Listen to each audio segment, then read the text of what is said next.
What is going on, everybody? Welcome to the Run Pure Sports NBA Hardwood Show. I am not JT Hayes hosting the show. You do not have a sky pick in the background.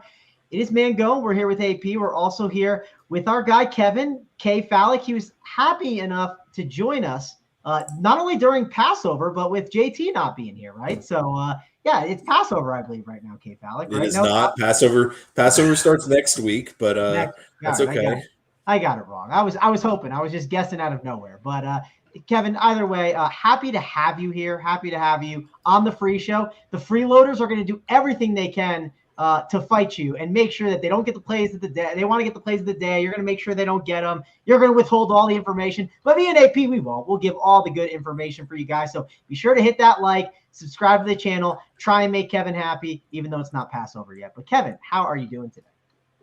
I'm great. I didn't know how Passover ended up in here, but we're doing well over on this side of the world. I got attacked by our newest member of the RPS team yesterday, who I still am not sure she's a real human being, but it's okay. She then called me out for telling her to bet some, or Kevin to bet some Milwaukee -2, which I would have never done. Boston is too good. And instead, I decided to do a little screenshot action at her.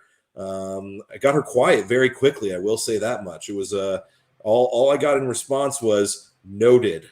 Yeah, that was doing well over here, preparing for some storms and all that fun stuff. And happy to be here on the free show in place of the baldest man on our team. You get the second baldest man, I think.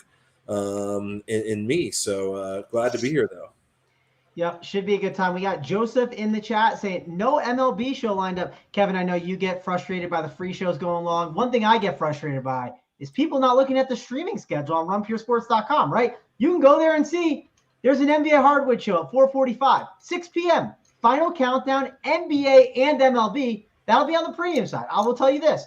There will be some days where MLB is on the free one. There'll be premium for NBA. You got to check that schedule. It's going to be important to do every single day. So be sure to go to runpuresports.com and check that streaming schedule. Mangone, we also already have an NBA or MLB show out that we did earlier with the SaberSim show with Jordan. Me and Jordan broke down how to use SaberSim and applied it towards the 5-game MLB slate that we have tonight.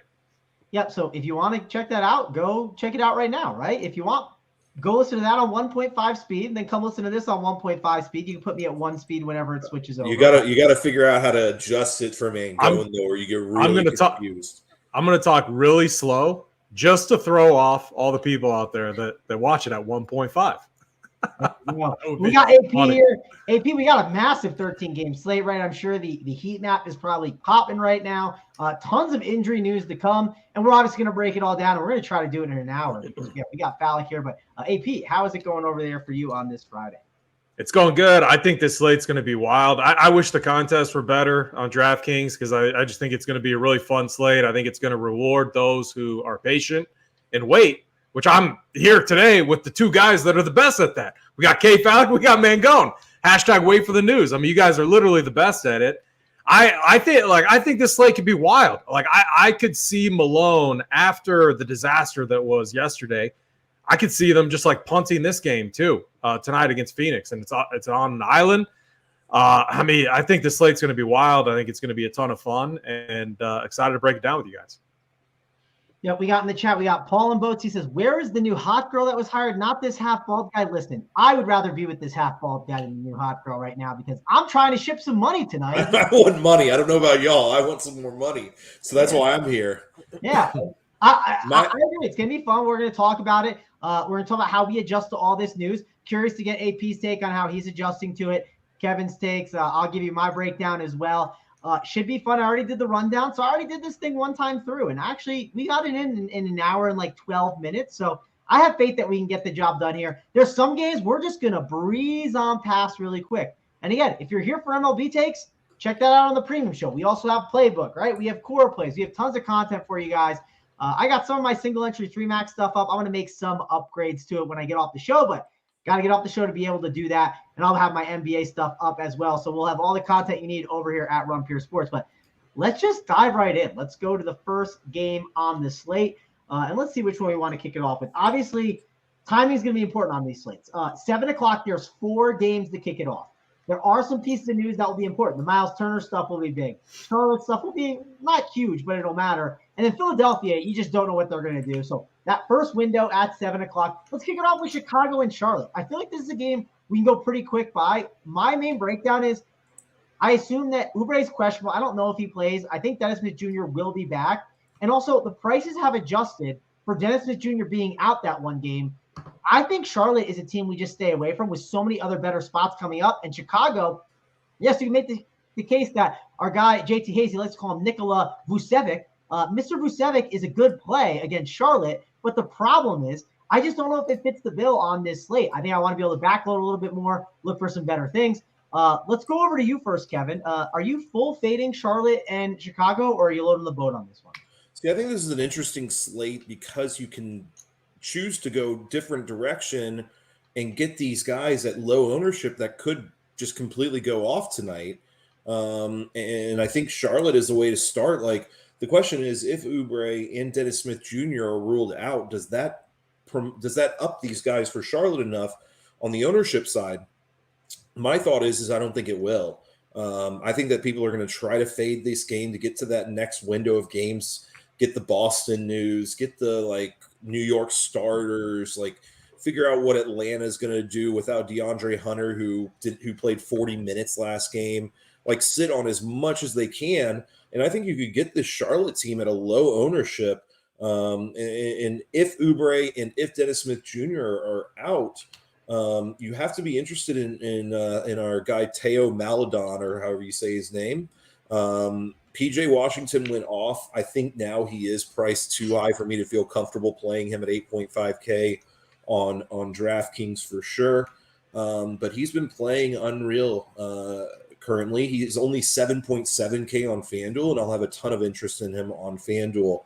And then the other one that's a little confusing is projected minutes for Mark Williams versus Nick Richards feel to be flip-flopped. I could see if Mark Williams starts, he's going to play 30 minutes tonight. And we've seen what he can do at 5.8K in 30 minutes. Got to have interest in him there. So I am actually interested in this Charlotte team if the news falls, because I think people are going to still ignore it and just act like the news didn't even come and move on.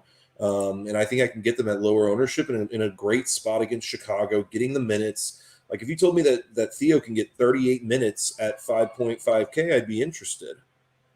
Yeah, I mean, if he started and you didn't have Dennis Smith Jr., it would change things a little bit, but that's just me kind of projecting out how I think it's going to go. AB, how about you? Is Charlotte Chicago game that you're interested in, or are you more so just, hey, I'm going to keep waiting on some news like I am over here? Yeah, I think this game is Kay Fallick, we ran as pure as you possibly could last game with Charlotte. I was on Teo Maledon. You were on PJ Washington, both crushed. The price tags are up. I just can't do it. Especially if Alex Caruso's in. When Caruso, Beverly, when they're in, opposing backcourts really struggle against the Bulls. I'm crossing this game off. I don't like any of the Bulls players. It's if anything, it's Kobe White's been great off the bench, but I can't go there on this slate. And I think there's so many good guard plays, so many underpriced guard plays on this slate. I don't want to lock that position up to be able to adjust later on in the slate. Got anything else, Fallick? You want to move on? Yeah, the only other thing I'll say is if Andre Drummond is out, Vucevic actually gets a nice bump. He went from 30-ish minutes to being in line for 38 minutes. So if you think this game stays close, I think you can play Vucevic on one side and run it back with one or two guys from Charlotte, or even one guy from Charlotte, and feel real good about the potential floor, depending on the news. Again, people aren't going to react to this news because they really want to wait for that Denver news and Boston news and all the other news that's going to come today. So I could definitely see Vucevic going off against Charlotte in our flow chart play type spot at 8.1K on DraftKings, which is the lowest he's been in a while. Well, one thing to call out with Vucevic today, and I know that a lot of people are backloading I'd say the backload is kind of in place for Boston. It's in place for some of the Atlanta and Brooklyn a little bit, but not as much. Obviously the Knicks starters, but then there's obviously some bigger ones later on, right? We'll kind of talk about. Obviously you have Sandro in the Spurs game, who's a value play, the Portland situation, the Denver.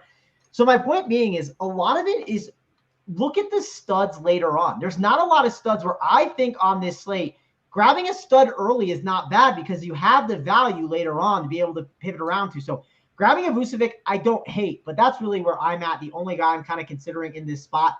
Let's shift from one stud big to another. Let's go over to the Washington game in Orlando. Let's talk about Kristaps Porzingis because it's a great spot for Kristaps Porzingis at 9.5K. One thing I kind of noticed on the rundown, and these are things that don't really get talked about enough, but Denny Avdia was 4.3 or 4.5K when he kind of first started getting this run with Kuzma out and Beal, and now he's 7-1.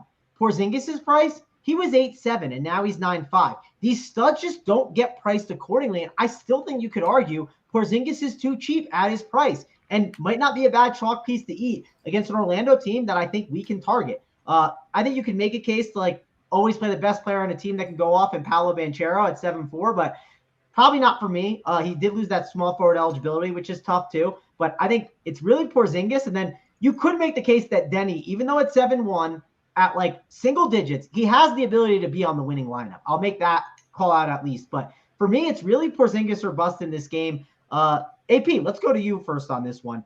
How do you want to handle Porzingis? Because I think he's a really big talking point, especially with this first lock at 7 o'clock. Yeah, this is another spot I kind of struggle with. Orlando, they don't play with a lot of pace. Porzingis at 9.5 now. I think that's an appropriate price tag for him. I do like the position flexibility that you have. You can play him at the power forward spot or center or forward. So, that's pretty nice. I'm really torn. I'm leaning towards not playing him, and I'm leaning towards being under on this game. Denny Avdia, 7-1. Again, the price tag is up there. It's fine. I haven't ran any builds yet. It could be a slate where price potentially doesn't matter, depending on how things shake up later on in the slate. But my biggest thing is I want to be able to adjust with news. So any of these fringe type plays for me that I'm kind of just, 50-50 on, I'm more likely going to fade than play. So right now my lean is to fade the Washington side. I have a little interest in Paolo, but man, the Magic they have so many guys and they have such a deep rotation right now. I don't think it's the right time of the year to play them. So unless they were if Orlando was doing what Houston's doing, I'm glad K Falc's on because I want his take when we get to the Houston game. But the Rockets right now are seem like they're in full development mode. They are running a tighter rotation than what we saw, during the season. We're not really seeing that with Orlando right now. You got Cole Anthony, you got Jalen Suggs off the bench. Wagner's working in there. Paulo, he played he's playing right around 29, 28 minutes. I can't trust it. So I'm under on this game. All right, under on this game for AP. How about you, Kevin? Are we in on Porzingis? We in on Denny? Maybe some Orlando guys? Who are the targets in this game? Kevin, you're on mute. Good show start. If Gafford is out, I think you got to be interested in Porzingis and Denny because they become your rebounders, putbacks. Everything goes through them. I think last game, 33 minutes is literally the minimum that you could have seen Porzingis play, but they went on a really nice run when Porzingis was out for a few minutes, and then they lost the run, and then it slowed down, and so they brought back Porzingis at that moment. So I'm very interested in Porzingis. I'm very interested in Denny. I think that these first games are really going to be sneaky because people see these price tags going up, but I think that if Gafford is out, I cannot see how you're not interested in those two guys. I also, if DeLon Wright starts again, you're going to see me interested in a guy like DeLon Wright at the guard position. If you don't think that it's going to be a Denny night, then I think it's going to be a DeLon Wright night. I'm very interested in him. Monty Morris took away a lot of usage from him, and I don't think it's going to happen every single game. So 4.9K on DraftKings is a really nice price. All right, let's keep this thing moving along. Guys, if you could, please hit that like, subscribe to the channel. 234 watching, 85 likes. And I'll just say this. If you are playing NBA DFS on March 31st, you are definitely one of the hardcore NBA DFS fans. And I can't believe the hardcore NBA DFS fans are not hitting the like. You know what I mean? I feel like correct me if I'm wrong, AP, there's no one showing up on March 31st saying, I'm playing my first NBA DFS slate of the season, right? These people Yeah, no, I'm with you. The true grinders, though, are on the final day of the NBA season. When every team plays, that day is always freaking wild. Every team plays, and it's just it's literally a shit show. So we're getting there, though. And that's why I expect the like ratio to get a little bit better, or else again, we have Kevin on here. He is happy to pull the plug on the free plays.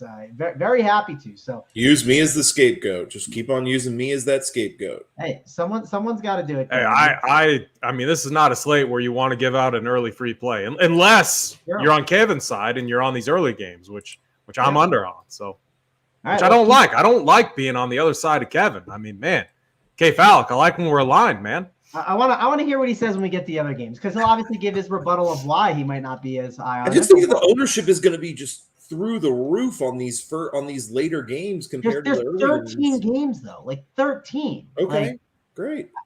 I mean, we'll see. Let's go to the next one where we could get some news that and Kevin says no one's going to play the early game. So if Miles Turner is ruled out, is anyone playing them? Let's go to you, Kevin, to start this off. Is Isaiah Jackson going to be in play as a really good option? And do you have any interest in the OKC Thunder? Because Shai Gilgeous-Alexander could sit, and if he does, Jalen Williams is still in play, I think. I think Josh Giddey, you got to make a decision. Are you paying 8-7 for him? Salary is a little looser right now, but 8-7 for Josh Giddey does feel tough to kind of click that button, but it is the Indiana Pacers matchup. So how are you handling this one?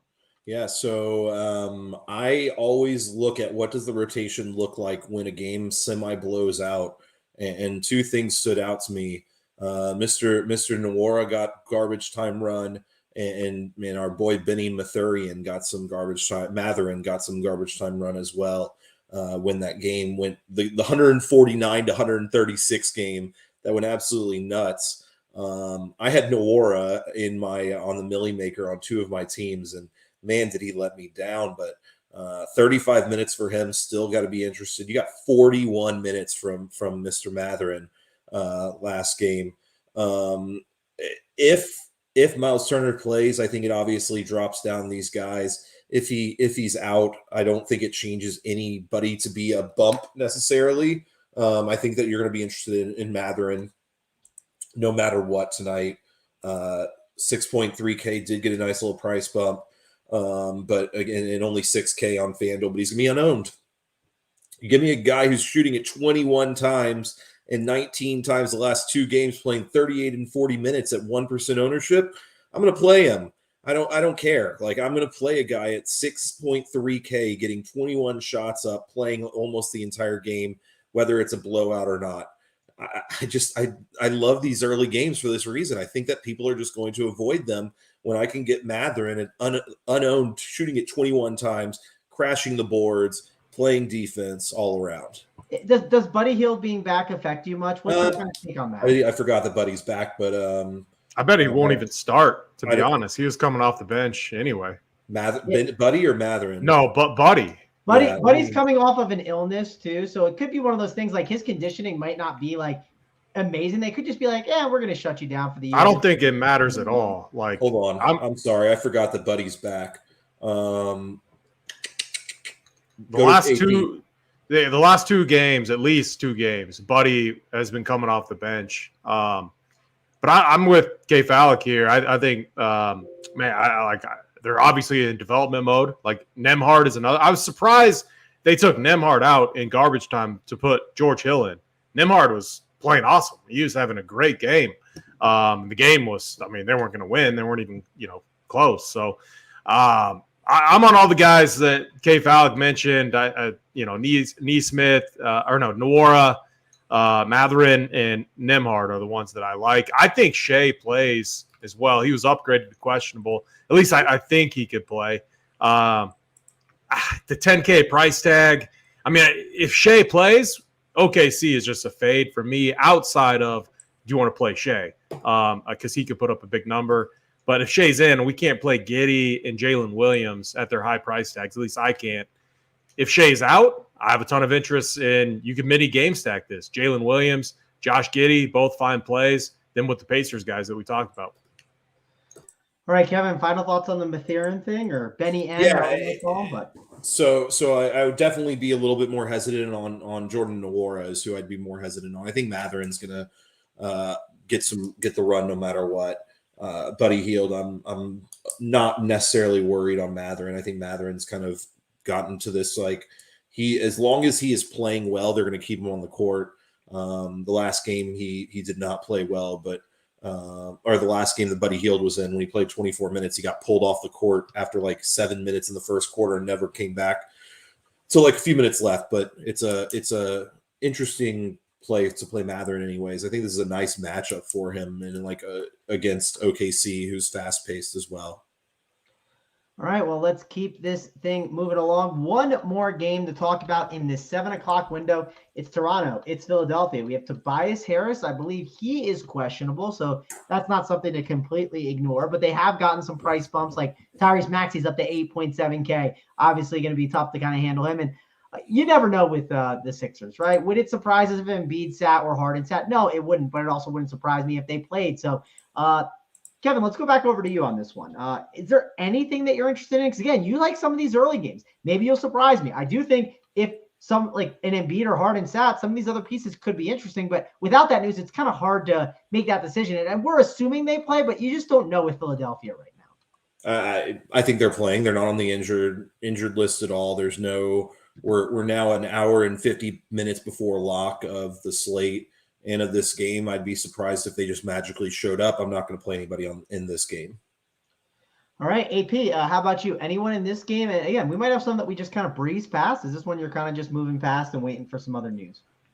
Yeah, I mean, this is just – I mean, the one point you could make is you kind of lack higher-end studs later on in the slate. But, again, Embiid's always struggled against Toronto. Like, he rarely puts up a big number, and you got Pirtle in there too. I think it's just how they play him. I'm under on this game. Right now I have it as a full fade, so just prioritizing these later spots. All right, well, let's keep moving this thing along. Just a reminder, guys, if you could hit that like, that would help us a ton. Again, like I said, we got the NBA guys here, right? We got 280 watching, so we want to get those likes up so we can give those plays of the day. Also want to talk about the premium show. Obviously, that's a great product we have over here at Run Pure Sports. You got JSU breaking down all the news leading up to lock. Big T, Holden, Holden's just there.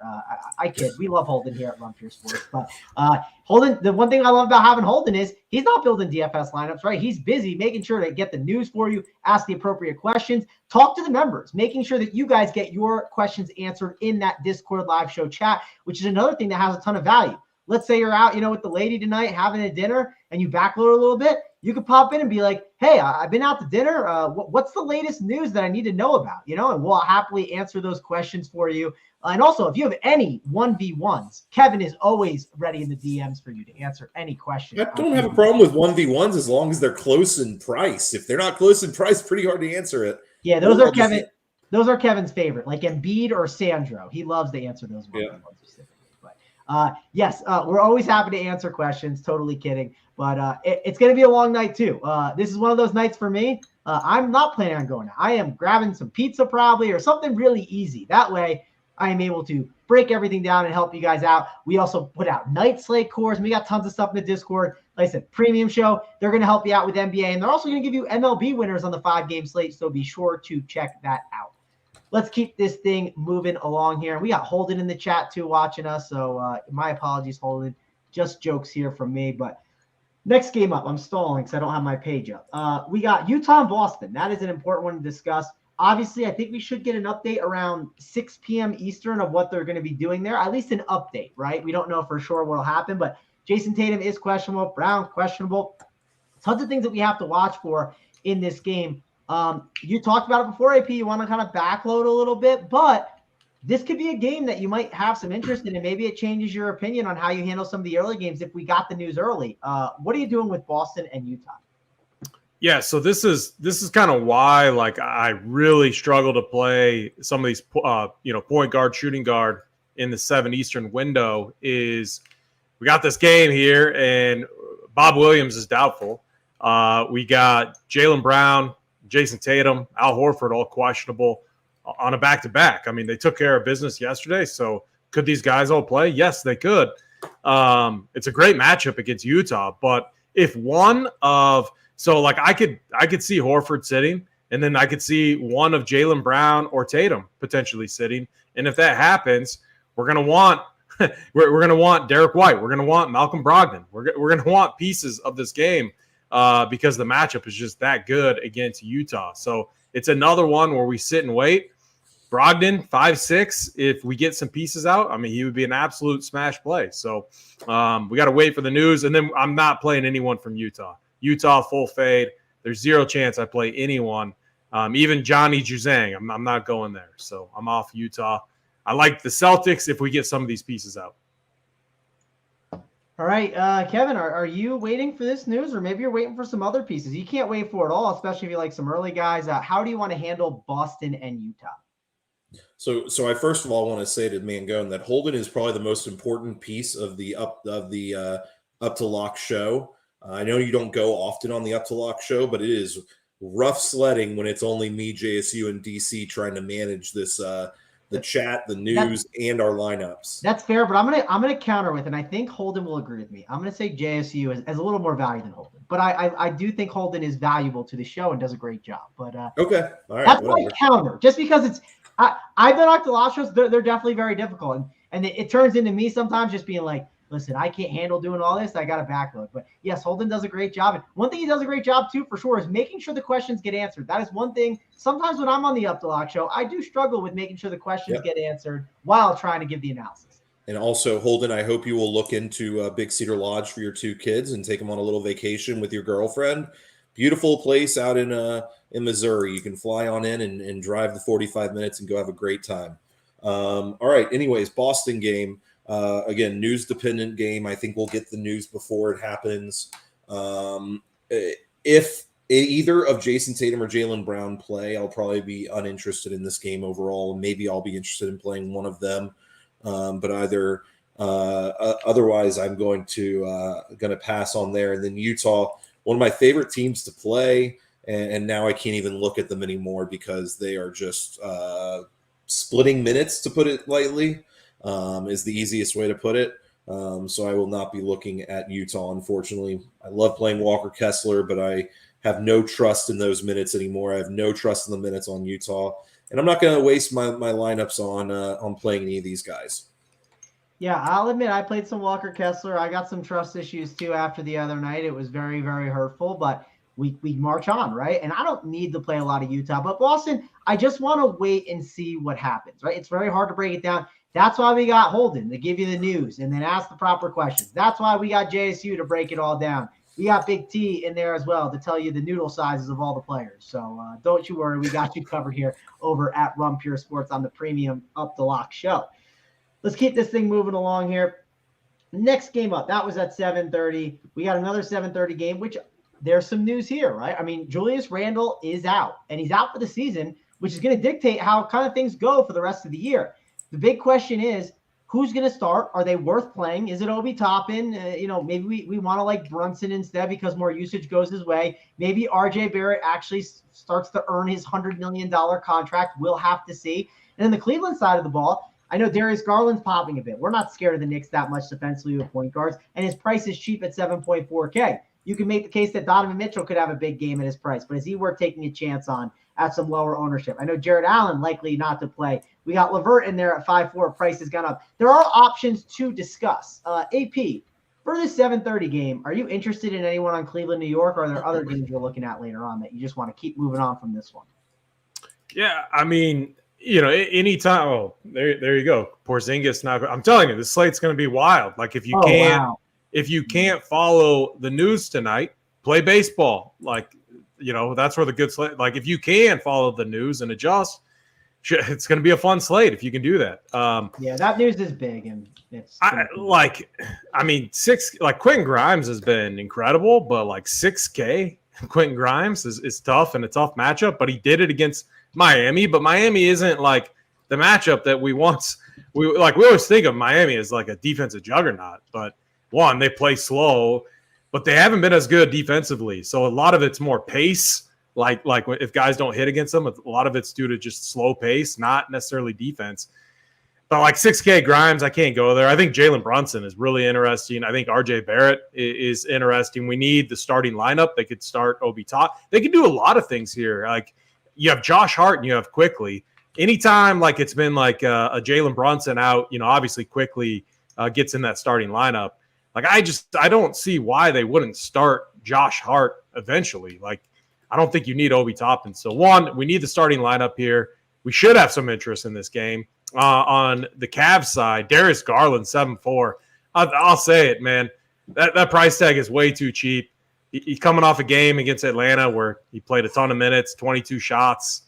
I think Darius Garland's a phenomenal play. And then you can always – Donovan Mitchell in tournaments. I mean, the guy is always capable of breaking a slate. So I struggle to play like any of the – like I'm not playing Lamar Stevens, Chetty Osman, Dean Wade. I'm not playing any of those types in this spot.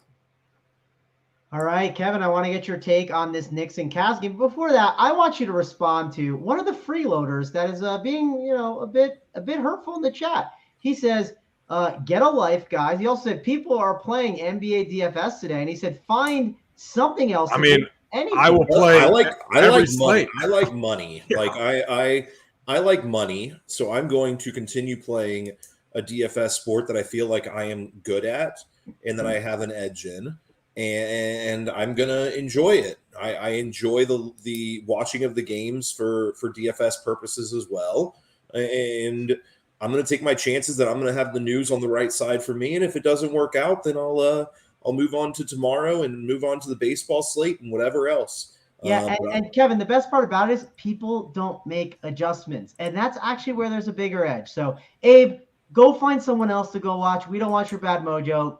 At least hit the like before you leave. Give us that like and then just get on out of here. But Kevin, we'll go over to you on this Knicks and Cavs.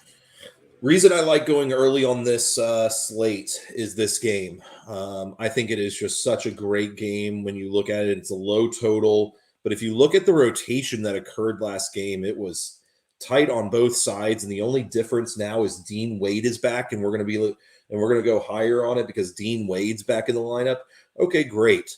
Y'all enjoy going lighter on Cleveland because you think Dean Wade is going to affect the rotation. I'm going to pay up on Evan Mobley, 8.6K. Too expensive. Love him. Too expensive. Donovan Mitchell. I'll take 33 shots in a game. He did that last game. He absolutely crushed. Darius Garland, good play. No problem with him either. Karis LeVert, 5.4K on DraftKings. He's projected for 34 minutes. If he would have stayed out of foul trouble, he would have played 40-ish minutes probably in the game last game. And you never know when he's going to just put up a 35 or something like that. On the New York side, do you know how many minutes Quentin Grimes played in the second half, Mangone, last game? I'm assuming you're going to tell me all 24. All 24 minutes for Quentin Grimes last game. I personally think, AP, that they're going to play more of like a six-man rotation, maybe 7 when you include Hartenstein just backing up Mitchell Robinson, but I think you can see Obi Toppin playing like 12 minutes, especially tonight. I agree with that. Especially against Cleveland without Jared Allen. They're going to play Evan Mobley at the 5. They're going to play Lamar Stevens and Dean Wade at the 4, and they're going to play 3 smaller guys at the 3, 2, and 1. So they can play Josh Hart at the 4. They can play RJ Barrett. RJ Barrett looked really good after Julius Randle went out last game. He played a ton of minutes. He didn't look good. I'll take that back. He didn't look good at all, but got to have interest in him at 6.4K. I'm just looking in regards to minutes. Like RJ Barrett played 20 of the 26 minutes after Julius Randle got hurt. And the question is, what would have happened? They kept in quickly Barrett, Hart, Hartenstein, and Grimes for the whole fourth quarter. When they took over against Miami. But I really like this game because this is the spot that's going to have tight rotations. Like, I don't see how any other way but tight rotations occur in this game. All right. Love it. Great takes by you, Falk. Let's go from one New York team to another. Last one at the 7:30 spot. Let's talk about the Brooklyn Nets, and let's talk about the Atlanta Hawks. I did the rundown today, and I made my best bet, the Brooklyn Nets. So if you want to make a bet on that, feel free to jump in. I bet them money line because I think they're going to take it to the Hawks, but it's a great game for DFS in my opinion. If we didn't have all this news, filing in later, I think this game would have a lot more ownership. I think Spencer Dinwiddie 7-8 is good. I think Bridges at 7-8 is good, and also I think you're going to see both sides kind of like shake hands and say, hey, you can play Claxton a bunch and we'll play Capella a bunch. And that's going to be good for those big men's minutes. So I don't mind them. I think Trae Young at 8-9 feels too cheap. Definitely can take a chance on him in this spot. And I know Falik talked earlier about the DeAndre Hunter stuff. Falik, let's go back to you because you were talking about the minutes with Hunter. Sounds like a situation that you got the chart ready to go on. So is the chart man here to provide us the information on how to handle the Hawks and the Brooklyn Nets? I'm assuming that Saddiq Bey is going to get the run.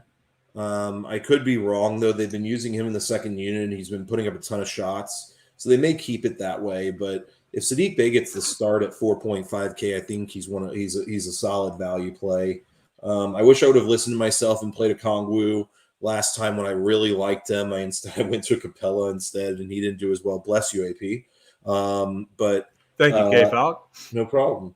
I'm seeing like AJ Griffin popping and stuff like that, and I just don't get it. I don't see how DeAndre Hunter being out is going to impact a guy like AJ Griffin instead of Saddiq Bey or Bogdan, but I could be wrong. I think you just need to see what happens here. Brooklyn, I have no problem with them, but I don't see the upside necessarily with some of these guys tonight on the Brooklyn side. I think that they have a huge total, but like, couldn't they just spread out the usage across their like four guys that are almost 7K or above at this point? Like Dinwiddie, I guess I'd have interest in because I do like his role on this team, but overall, I don't see the massive upside from them. All right. Well, look what we have here. We have our man, Big T, the birthday boy. So I know he hates when people wish him a happy birthday. So send him a happy birthday to our guy, Big T. Yeah, let's instead of this being a discussion of whatever, me on the free show, Holden love, let's just fill it in with Big T love. I want to see, I don't know how many people are watching, but let's say 500 people are watching. I want 1,000 messages on this. One of them saying happy birthday, Big T, and then one saying your appreciation of what you like about Big T the most. There we go. Every single person, I want to see that out of. I like that. Yes, I love it too. That should be a lot of fun. I'm trying to think of my one of my favorite things on Twitter is when people call Big T a hillbilly. I love that one. That's one of my favorites. I know it's not appreciation, but he laughs at it too. He always thinks it's funny. So, but let's go over to you, AP. Let's talk about this game, all the happy birthdays and all the Big T appreciations coming, because we obviously love Big T over here at Run Pure Sports. But AP, this game's got flowchart plays, right? I actually, hadn't pulled it up yet today. There's a lot going on with NBA and MLB. Kind of got some of the cash stuff up, trying to get my other stuff moving along. And I pulled up the flowchart, and I was surprised to see that Capella and Claxton were both on the flowchart, right? Because they don't seem like guys that would check out on that on a 13-game slate, right? We just kind of think off the top of your head. So both obviously pretty interesting plays that you could have some exposure to. They're also not plays that are popping up a ton. It's like projection type plays because people are going to Sandro and some other values right now. But I think in GVPs, they're going to be low on in good plays. What's your take on this game? Because it's one that I have interest in. Yes, news might get me off of it, but I really, really do like this game. Yeah, I mean, 240 and a half total. And when you look at pricing, especially on the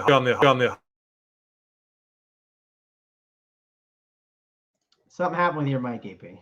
Yeah, 1 second. All right. You sounded good when you said one. I'm back. Yeah, I don't know why that happens.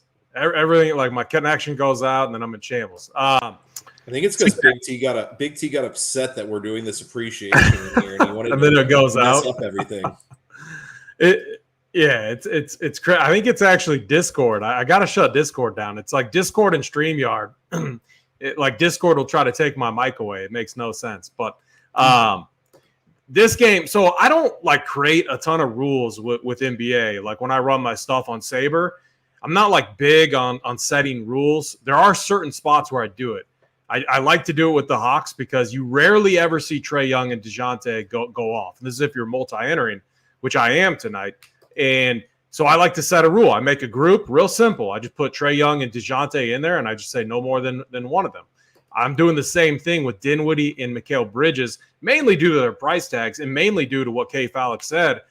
If we're going to get a ceiling game out of one of them, I highly doubt the other one, unless you're getting overtime, gets there as well. So I created two rules here.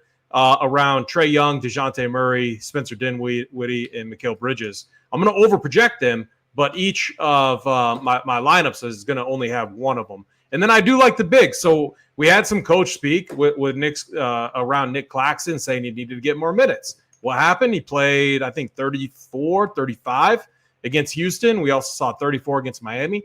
I think Nick Claxton is a really interesting play in tournaments tonight. And then I like K. Fallick's call on Saddiq Bey. Saddiq Bey off the bench, 4.5K. I could see him come in and chalk and hit some threes. So I think this game is going to be fine. A harder one to like fully stack. I would not recommend fully stacking it, but I could definitely see some pieces here getting there. All right, we got in the chat. I appreciate that I can listen to Big T on 2x speed. He sounds like everyone on normal speed. I thought that was hilarious for sure. Keep those those comments coming in the chat. Also, we got news. DSJ out, Oubre out, Hayward out, Miles Turner out. So, Fallick, you seemed pretty plugged on what to do with the Charlotte Hornets. What are you doing with that situation? And then we'll move on to the next game. I might be playing Teo now. I love Theo or whatever you say his name, and got to have interest in him. Got to have interest in Mark Williams. I already said I had interest in. As long as he starts, I'm going to be very interested in him. But I think those are the two. Obviously, if you want to pay up and get really interesting, like PJ Washington, 8.5K, he's thrown up 24, 22, 22, and 20 shots the last few games, and I don't see it stopping. I don't see a reason why the team's going to just say, you know what, you're shooting too much, time to take you off the court or whatever. I think that he's going to keep on getting that usage. All right, AP, you want to give any Hornets thoughts, or you want to move on to the next game? I mean, now with DSJ out, yeah, I mean, you could make the case to play a couple of these guys. I still think they're priced appropriately. So, like, I don't think they're, like, absolute locks, but.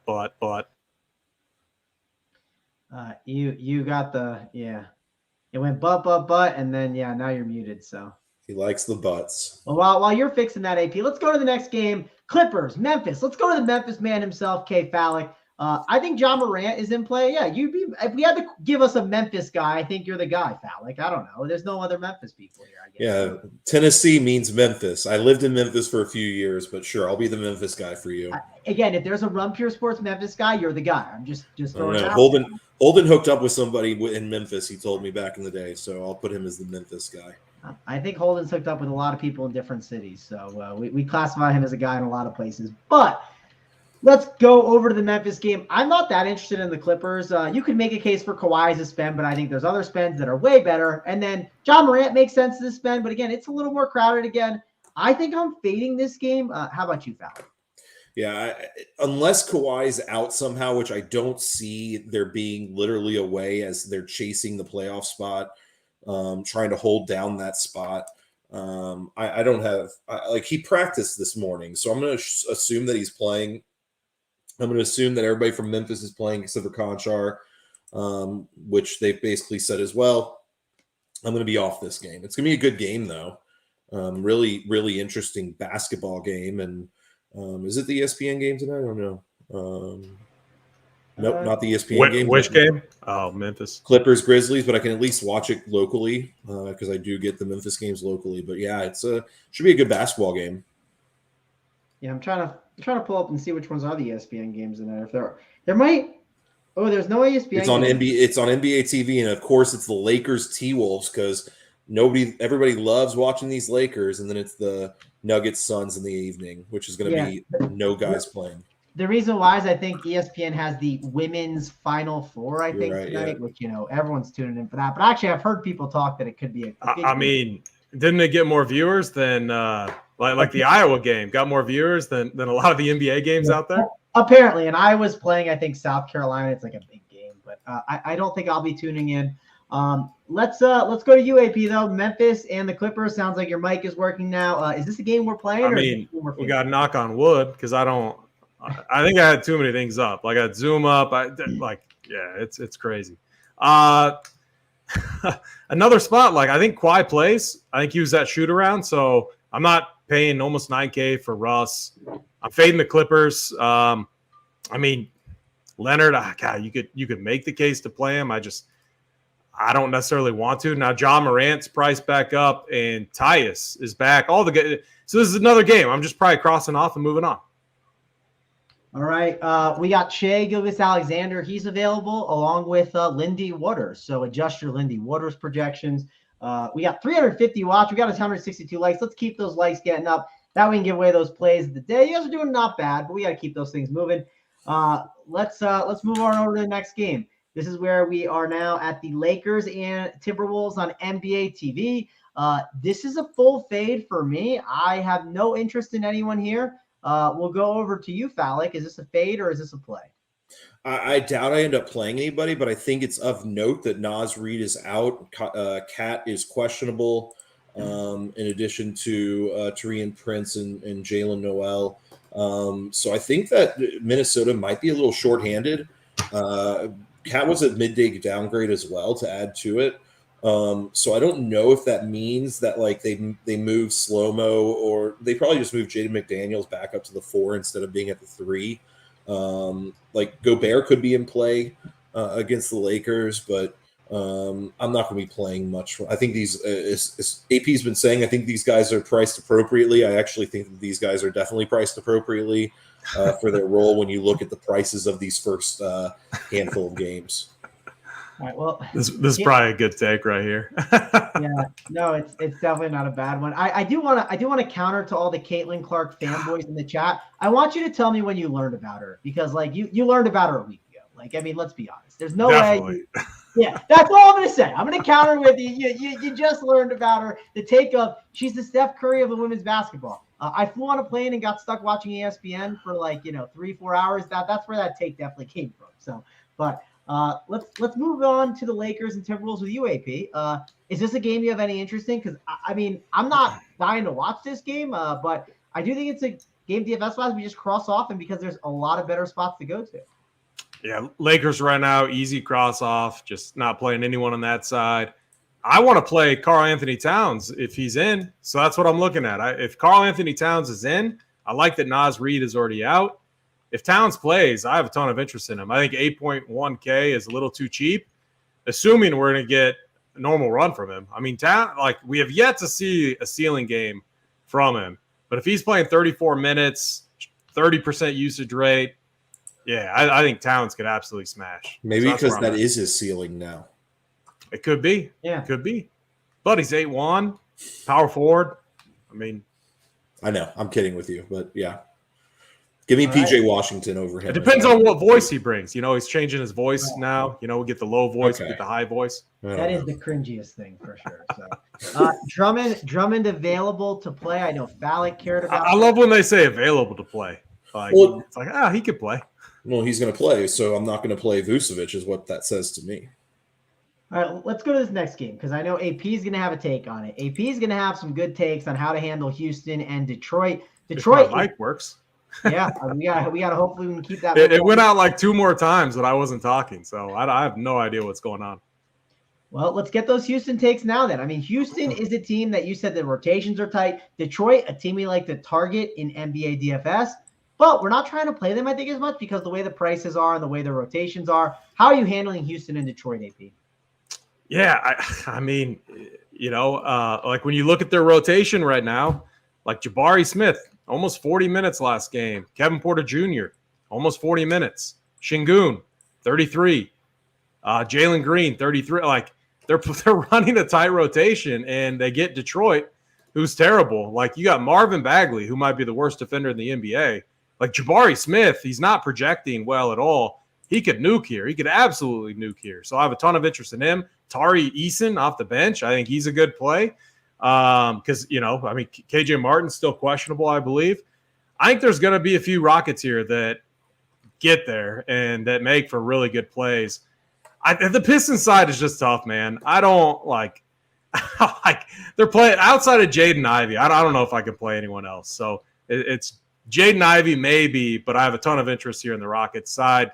Mainly Jabari Smith and Tari Eason, who's likely to come off the bench. All right, let's go over to Kevin. And good news, you're the Houston guy too, Kevin. If we had to pick, right, you're definitely up there in the conversation for Houston guys here at Run Pure Sports. big John Wall fan as well. And now that he's out of town, you're able to watch your guys cook. Kevin Porter Jr., Jalen Green, Sengun, and Tari Eason popping up a lot in projections. I think there are some good plays here, but who are the ones that you're playing and who are the ones that you're fading? KJ Martin's out. Tari Eason's a great play.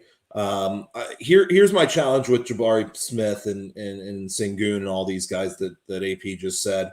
Like you're having to make a decision between guys like RJ Barrett, my guy Matherin, Derek White, if the news falls correctly, all these guys that are in the same range as Jabari Smith, and it's a tough play for me to pick them or to not pick them over Jabari Smith personally. I understand the play. They're playing tight rotations, good matchup. But I'm probably going to go with Tari Eason if one of the spots, if KJ Martin is out, which I think we should get the news before lock, but we'll see. I'm not sure the Houston Rockets are going to come to play tonight either because Final Four's in Houston, lots of stuff going on downtown for the Final Four also. So I'm not sure that these guys really care about this game, to be honest, also. All right. We obviously got all the takes there on that game. It's definitely a good one, but there are some good ones coming up. We got some flow chart plays. We got the chart man himself to break down some of the charts that we got in these games. So a lot of good information coming. Again, hit that like. AP, let me ask you. We have 357 watching, 169 likes. So what should we set the number at? I think they haven't done a bad job, but I want to know what the final number we want to put it at here is. 250. I don't know. I'm always the worst at that. Is that I'm giving number? the play no matter what. I'm never on the free show, so I'm giving the play no matter what. Let's do this. Let's make it 215. I mean, K Fowler, every time we do this free show, I get a DM from you, and you're like, "We're giving too much away on the free show."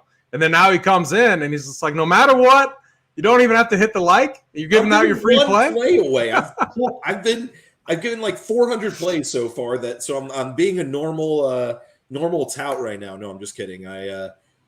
But no, I have no issue giving I like it. Let's do this. Kevin's giving his no matter what. APs you get at 200 likes, you get mine at 215. And we'll go with that. That's going to be the way we go about it. People care about Mangone's play now. They might not, but I didn't. We all care about K Falix. That's it. I'm with AP. It's tough to give a play of the day without the news hitting right? And obviously news just keeps hitting and I already have mine just because it's not even news dependent, so it's all good. All right, well, let's keep this thing moving along here. The next game up that we want to discuss, we'll go to Spurs and Golden State, where there's a nice 2-hour gap, a nice little 3-game slate. You'll have people in the chat asking later tonight about night slate cores. Questions will be in the Discord helping you out with that. Let's go to you first, Kevin, because I do think there's some good chart information we can go to here, right? We got Sandro, I think is a very chalky play against Golden State. We know big men against Golden State have done well throughout the season. Curious to see what you're going to do with him in this spot. And I'm curious to see what you're going to do with some of these Warriors. I think they're not plays that you're dying to play, and especially with how some of the news is going to shake out. But you can make the argument Jordan Poole at 6'2", that price is a bit cheap, I think. And then even Draymond, you can always put him in the conversation, and forward's not great. And it's matchup based, right? Like whenever the Spurs are playing someone, these guys pop in projections. But we understand too, Golden State, little crowded, and I don't know how much we want to play him here. How do you handle this situation with San Antonio and Golden State? Golden State having the largest total in the game on the slate at 130 points. You got to have interest in some of these guys. I think that they're tourney plays, first of all. So like Klay Thompson definitely interests me in tournaments at 6.8K. We know he can go off anytime. Points dependent player, scoring dependent player, 6.8K going against San Antonio. I think you can do a whole lot worse than a guy like Klay Thompson at 6.8K. Another reason why playing Sengun is going to be a hard play for me. San Antonio side, honestly, I'm not interested. I know that Sandro is popping and the ownership is highest on him versus most other people. I'm not interested personally. If he has not shown that he can go off in these situations in the last 8 games or so, he's gotten these opportunities, and is 30 points going to be enough tonight as almost a ceiling in 28 minutes? I don't think it is. If Eason is starting, I don't know how you can play Sandro over Eason except for on FanDuel at 5.3K with his power forward eligibility. Yeah, I mean, I'm with you. I love Tari Eason. I probably would like him more than Sandro. for sure. But I think Sandro's in the conversation for sure. And it's a talking point because you could make a case the ownership's going to be high. So how do you want to handle that as a fade? AP, are you fading Sandro? Are you playing any Golden State guys? How do you want to handle Spurs and Golden State? I mean, at this point in the season, like I auto fade the Spurs. I will say, like Sandro's the one guy I'm keeping in my player pool. Do I love him? No, it's more of a matchup thing. I like the matchup against the Warriors. I worry about the rotation because they're playing like 12 guys, not friendly at all for DFS. So, but I'll have a little bit of Sandro. The guy I like here is Jordan Poole. This just seems like an absolute nuke spot for Poole. Like the game's not going to be close. Poole's the guy that gets garbage time. We've seen it all year, and it just seems like a spot where you let Poole cook. I think Jonathan Kuminga is also another guy that's going to be a really good play. Kerr's going to leave these guys in my opinion. Kerr's going to leave these guys in even if the game gets out of hand. So I have less interest. Like Curry is a fade for me. I think Clay could get there if he just if he hits these like 3 balls early. Let's just say like we've seen it a lot. Like if he has like 6 or 7 threes in the first half, which he's done, I think twice already this season, they're going to let him try to get to 10 or whatever it is that he always tries to get to. So Clay, I think, is a little interesting. But for me, it's Poole. I think Jordan Poole is a really nice play in the spot. All right, let's move on. We got 2 games left. I mean, before we kind of move on to these last 2 games, Kevin, how are we doing? I mean, we're almost 2 games left with almost an hour in. I think we're doing a good job, right? Yeah, we're fine. I think that these last 2 games will be fast, in my opinion. We can talk about, like, there are only really 2 teams to talk about. You can say there are 2 games, but it's really 2 teams.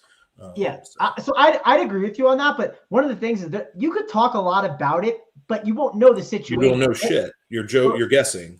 Yes, you're doing some guessing. Correct. Let's go to AP first to talk about this game. Let's talk about the Portland game here, AP. I noticed the flow charts got some plays in this game, right? We'll give out some information here. The shooting guards and wings, Shadon Sharp, that's a flow chart play that you got there. If Trendon Watford plays, and he's at like a nice price tag, I think he'd be a great play. He's popping up on the flow chart as well. So there are plays to like in this game because, again, it's Sacramento's a team we like to target. Also on the flip side, Portland's a team we like to target. But I think this game could easily blow out for sure. So I'm not as excited about Kings. How are you handling this Portland Trailblazers team that played 7 guys the other day, and they gained Skylar Mays on their team, so that could money things up. But they could have an 8-man rotation tonight. Yeah, I mean, they got Shaq Harrison too. So just another guy that could factor into the mix. But again, Shadon Sharp, like this price tag is going to keep people off of him. And I love the matchup. I talked about it last time. So like, I think Shadon Sharp is like an incredible play. I'm going to be overweight on him. Like, look at this rotation on the Portland side. I mean, like you said, they played 7 guys. I mean, Nasir Little, almost 40 minutes. He couldn't hit a house. He was what, like 3 for like 19. I mean, it was a really rough scene. Kevin Knox played 39 minutes. Thibault, who's not good, played 37. So naturally, yeah, I'm going to have interest in this spot. I'm going to just close my eyes with some of these plays like Nasir Little and like Kevin Knox, but I'm definitely going to have exposure to them. The only piece of news we have to wait on is, I think, Trendon Watford, who's questionable. If he plays, I think he's a strong play. I have less interest on the Kings side, like you said, just too much blowout risk here. You could go to Malik Monk, but again, he was like, I couldn't believe his ownership. Actually, I could believe his ownership because Keon Johnson got ruled out. But I mean, Malik Monk's not going to play a ton of minutes. He played 21 last time, and he put up a 40 piece in 21 minutes, which was really impressive. So that's more indicative of just the matchup here. I actually think you could, like, let's just say somehow Portland keeps this game close this time around. It's the second time playing them. You know that they're not just going to want to get like wiped off the court again. So you know they're going to be a little extra motivated. At least I would think so. Maybe you play De'Aaron Fox. Maybe the game stays a little bit closer. Fox is 8K, and you can stack this game up and get multiple pieces from it. I think it's a viable option on the slate. Yeah, I will say, if you do play De'Aaron Fox, let's say you do, you cannot complain that he doesn't get his 4th quarter rotation if the game blows out. I'm just going to at least call that out right now. Don't be in the Discord. Yeah, 100%. You're betting on a specific game flow happening, which is unlikely to happen, but it's the NBA. Anything could happen. Yeah, I think it makes sense to maybe take that chance on the night slate and like overload onto that game with some more Kings. Kevin, before we talk to Portland, Jacob wants to know, will you be posting a core in the Discord chat? Of course, the people want to know if K Fallick has a core up, and talk about this Portland situation. I might throw my core up on the 3max strategy page because I got removed from the other pages. So maybe the 3max strategy will allow me a spot. Yeah, Kevin, if you want a spot there, you can take a spot there. You can jump on. Like I got completely removed from the. I've been getting yelled at for forever that we have too many core plays on there. I got completely removed from the NBA cores page. Like MLB shows up and it's like bye to K Fallick. Y'all enjoy your day. So maybe I'll throw it in the 3max page because Mangone doesn't need 3 cores. Maybe I can have one. Kevin, you can have one. You can have two if you want. I just want one. Just one. All right. Well, so we'll probably put it on the 3max page. To be very honest with you, we just have a little addition to the 3max page. But yeah, let's bump up the views on the page for me. Yeah. Anyways, my thoughts on Portland are it's very so. First of all, Sacramento not playing anybody. I think you're nuts if you're playing anybody from Sacramento with the rotation that they have right now and the expected blowout, a 14 point favorite. Portland and also they just made the playoffs, so I want to add that in as well. They just got the playoff spot locked in. I really think that they're pretty locked into the third spot. Portland's a really interesting one because I think that they're going to be over-owned because projections are not including Shaq Harrison and Skylar Mays because they're not on DraftKings. So when you look at that, you're saying to yourself, okay, they only have 7 or 8 guys, depending on if Trent Watford plays. They have 9 or 10 guys. So like I'm not sure that the numbers are matching up correctly for people, and they're going to bump them up or something like that, not realizing that these 2 guys are there. And I think that they're just going to get playing time. They have their bodies. They signed them to 10-day contracts, give them some run. So personally, the only guy that I'm gonna have interest in is Nasir Little. I really don't have interest in anyone else for Portland unless Trenton Watford gets ruled out. But I probably won't have any spots or many spots at that point. Tatum and Brown are in, so that just answers the Boston news real quick. I'm not going to play any of them. But Nasir Little. He was chucking. You have to have interest in Shaedon Sharp, but I think that these 2 guys directly impact him specifically. I think Kevin Knox loses run because Thybulle's going to play more at the 3 or even the 4, and you're going to have Nasir Little, who's not going to be impacted on minutes that much, no matter what, in my opinion. All right, definitely some good information there, and that Tatum Brown stuff definitely makes things a little more difficult for like the backload, right? And that was fake news. On these what? Is it news or not news? No, I think it matters because you would have liked Boston players if they're both out. Yeah, right? Blake Griffin started, so it was definitely real news. You just got said that was fake news. Okay. No, yeah, it should be. I thought I saw it. It's in there. I've got them. Yeah, I see it. All right. Cool. Obviously, a good game to target, some good plays in there, but they are starting to get priced up. That's worth calling out. Let's go to last game, and this is one where, we're waiting on news. And I'm assuming Jokic sits. I'm assuming Murray also sits. I mean, it just makes some sense for someone like Murray to sit. I think they sit everyone. I think. Same. I mean. But do they? We'll so the question: do they sit Aaron Gordon? I think he could play most of the game, and he'd be a great play if you have all those guys out. Bruce Brown in a really good spot. I'm going to love him at 4.7K, guard and forward eligible, so that's nice. And this is a spot where there's going to be a lot of interesting value plays. AP, sounds like you got a good take on how to handle this game. So how are you handling it? I mean, I don't have a good take on how to handle it. I just have like speculation. I think if Jokic, MPJ, and Jamal Murray, I think if they all sit, like I think they did it at least one other time this year. I can't remember what game, but like I struggle to see Aaron Gordon playing in that spot. But again, we don't have that news yet. But if that happened, like either way, I think Bruce Brown is a phenomenal play at 4.6. You can play him at multiple positions. I think he's going to be a really good play. But if that did happen, it would definitely shake things up. We'd see Thomas Bryant start again. We would see Christian Braun have a much bigger role. Zeke Naji would potentially be in play. Kankar would obviously be in play. So it's a tough spot in tournaments only. If you're willing to take the risk, I think you can run some scenarios where some of these value, like if they do just punt the game, You got to try to get creative with it. That's what I'm going to be doing. I know it's a lot of speculation. Hopefully we get the news before the 10 Eastern window. There's enough games with the Warriors and Kings, there to where we'd be able to make some pivots if it doesn't fall our way. So that's kind of how I'm playing it. I'm not high on the Sun side at all. I think look at the spread. It's a 10-point spread. Like, there's no way, like, if Jokic was playing, if all these guys were playing, we'd be hammering the Nuggets. So Vegas knows something. I think we know something's up. I think the Nuggets punt this game. All right. Kay Fallick, do you think the Nuggets punt this game? Are you planning for it? Or are you just saying, screw it, I'm not going to mess with these guys. I'm going to just play some earlier plays? I think that no matter what, the Nuggets have plenty of players to play.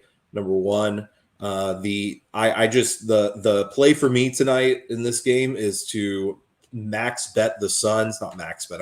There's no such thing, but bet heavily on the Suns at a 10-point favorite because I think that they'd be a heavy favorite if one of these three sat or two of these three sat, which I think you can assume two of these three guys are going to sit. Or two of these four are going to sit, however you want to look at it. If you include KCP, Bruce Brown's definitely in play for me. Is the guy that's in play. Otherwise, like we can continue to say that when these four guys are out, you still got 13 guys on this team that can play. Like DeAndre Jordan enters the rotation. Reggie Jackson enters the rotation. Jeff Green is going to get run. Christian Brown's going to get more run. Conchar is going to get run. Ish Smith's going to get run. Like, they have plenty of bodies, and I think people are going to overreact to it and try to pay down for these Nuggets plays, hold off as long as they can to play Portland and Denver, and I just don't see it as being that exciting of a spot for me. I am looking real quick to see if I can find that game you're talking about. I got it up. Do you want the minutes? But I don't even think it matters. It was against the Bucks. Okay. Yeah, so Bruce Brown, Gordon, Braun, Najee, and Kankar started. Only Aaron Gordon and Bruce Brown, they both played 37 and 36 minutes. Everyone else was under 30 minutes. So Kay Fallick, right? Once again, they do have enough bodies. So and now they make a good point there. Now they've added Reggie Jackson into it. Like, that game, Bruce Brown and Aaron Gordon got a lot. They had Bones then too, and so he kind of replaces. But they also, Aaron Gordon and Bruce Brown got extra run because the game stayed close. I don't know if it's a game that I need to take anybody. I think you can hold off and you need to have I think if you're playing this game heavily, or if you're looking to play some of these guys, you need to have three guys in these last three games available to make the rotations and the changes work. And I think a lot of people are going to do it. Man, go and tell me if I'm wrong, but I think a lot of people are going to hold off to play three or four guys from these last three games, is my thought. I think they were, but I think you could see some adjustments, especially with this Washington stuff with Porzingis, right? Okay. I do think that Washington is going to get pumped a lot more now for sure, because, I mean, you brought up some, like, good points with the Washington situation earlier, but with Porzingis possibly out, like, we got Monte Morris 5'4", right? Washington has like 2 times as many dudes as the Nuggets do, though. Yeah, but these guys will be pumped. Different situation, though. AP, it's a completely different situation. I hate Washington. But, like, think about it. Like, look at the standings real quick. You got Washington that's 2 games out of the playoff spot against Chicago. I don't think they want to. They're like 3 games out. They're like, I mean, like, the Bulls aren't going to lose today. I mean, okay. I don't think that's how they're thinking. I think that they're still playing to make the playoffs while Denver is locked in, pretty close to the number 1 seed at this point. So K-Falk, you think Kyle Kuzma and Bradley Beal are hurt that bad to where they're 100%. Absolutely. Okay. Yeah.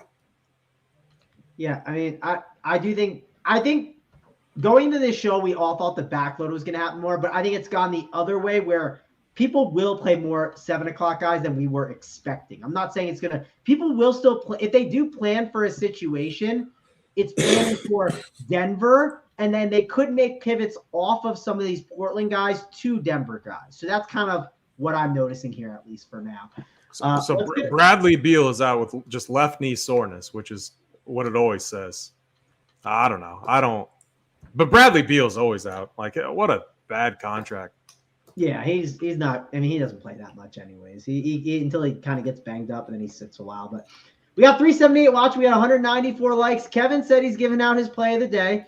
I said you're getting AP's play at 200 likes, so you need 6 more, which will give you some time to, because Kevin will give his play. And I said mine's at 215, so you got some work to do to get mine as well. So let's kick this thing off. I do not have a graphic for. My Vader graphic didn't make it. I asked. I sent the message to Helmet. He said he couldn't get it right now. You were also a late addition as well. So all right, we can let's just use JT Hayes's. Yes.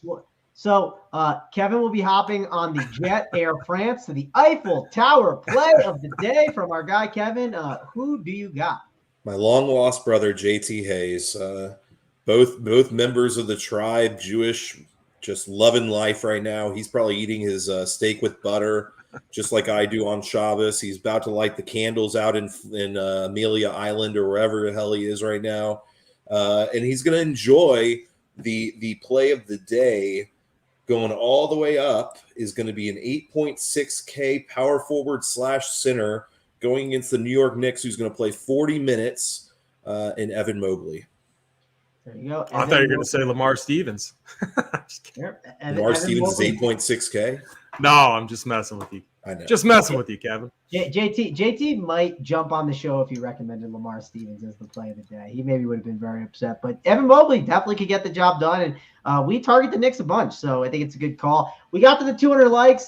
You got 13 more likes to be able to get my play. We'll have to see if you guys get the job done. But let's go to the gentleman's play of the day. AP, who do you got? Yeah, I mean, mine is definitely more of a game script type of dependent play, but Jordan Poole, I just think it's 6'2". I just think it's an absolute spot where he just cooks. They let him run. So Jordan Poole, my play of the day. Yep, like the Jordan Poole call. I think he's going to get some good run. We got 203 likes. We got 368 watching. That's going to wrap it up for us. No play of the day for me, but you got JSU. You got Big T. You got Holden breaking it down on the Up the Lock show. Not just NBA. They'll be giving you MLB winners as well, so be sure to tune into that for the 5-game slate. But that's going to wrap it up for us. Thanks a lot for joining us here on the Hardwood Show. For me, AP, Kevin, we'll see you guys later.